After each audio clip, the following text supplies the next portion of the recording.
मैथिली आ भोजपुरी के सबसे नीक चैनल एपी प्रोडक्शन दरभंगा के एखनई लाल बटन दबाकर सब्सक्राइब करू और घंटी के निशान बटन के जरूर दबाओ ताकि नव नव ऑडियो आ वीडियो अहाँ सब लग तुरंत पहुँच सके।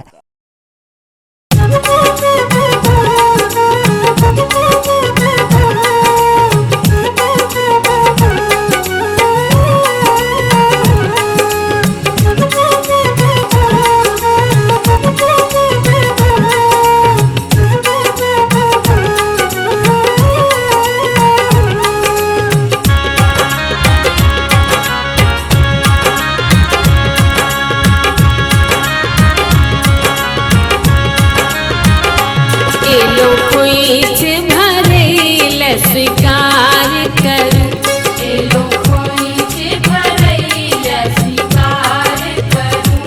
सौभाग्य हमारे आपार करूं, सौभाग्य हमारे माँ पार करूं, ए लो खोइच भरे स्वीकार करूं, ए लो खोइच भरे स्वीकार करूं।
कनी हमरो माँ ई गुहार सुनू, सौभाग्य हमारे आपार करूं, सौभाग्य हमारे आपार करूं, ए लो खोइच भरे स्वीकार करूं, ए लो खोइच भरे स्वीकार करूं।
कने हमरो माँ तदुलार करूं, सौभाग्य हमारे आपार करूं, सौभाग्य हमारे आपार करूं, ए लो खोइच भरे स्वीकार करूं, ए लो खोइच भरे स्वीकार करूं।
स्वीकार करूं। एलो खोइछे भरैला स्वीकार करूं। एलो खोइछे भरैला स्वीकार करूं। एलो